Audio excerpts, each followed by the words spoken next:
And joining us now, Loyola Marymount University professor Michael Genovese, president of LMU's World Policy Institute. Thanks so much for joining us, Professor. Pleasure. Let's talk first about the Mueller probe. Presidential lawyer Ty Cobb said again tonight that the president is not considering firing Robert Mueller. But what do you think if the president changes his mind? What do you think will happen? Well, you have to remember, Robert Mueller, a lifelong Republican, has long been in the president's crosshairs.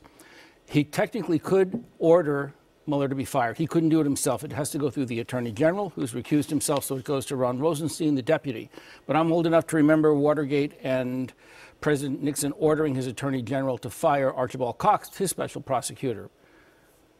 Richardson refused, as did his deputy, both of whom became heroes out of that incident. And so I think Rosenstein may be very reluctant to do so.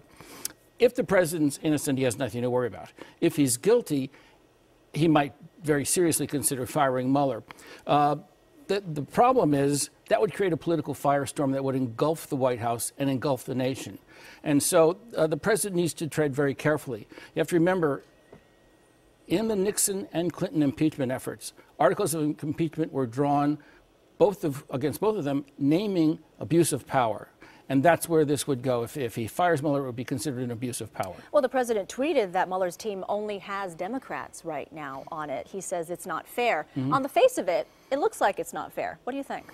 Well, I think the report will be what we have to look at. What are the results of the inquiry? And again, Robert Mueller's a lifelong Republican. He was appointed by George W. Bush.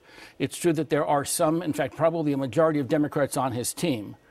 But that's to say that Democrats can't be fair, Republicans can't be fair likewise. We've never believed that. We've never operated like that. Professionals need to operate professionally, and they need to be allowed to operate professionally. Let's talk now about Andrew McCabe, the now fired #2 at the FBI. The president has sent several tweets about McCabe this weekend, including, and today McCabe's lawyer, Michael Bromwich, tweeted, "We will not be responding to each childish, defamatory, disgusting, and false tweet by the president. The whole truth will come out in due course." But the tweets confirm that he has corrupted the entire process that led to Mr. McCabe's termination and has rendered it legitimate. Now, Democrats have come forward with job offers for McCabe, and what's the likelihood of him actually saving McCabe his pension? Almost zero. But he's become a big celebrity, so he will land pretty softly, I think. He might go into private practice, legal practice. He could be a consultant. He could write his book.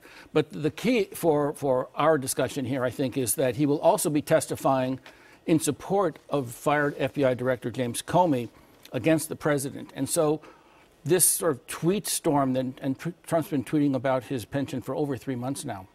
It's all designed to undermine McCabe's credibility so that when he does testify, he may be weakened in the eyes of the public and in the eyes of the world court.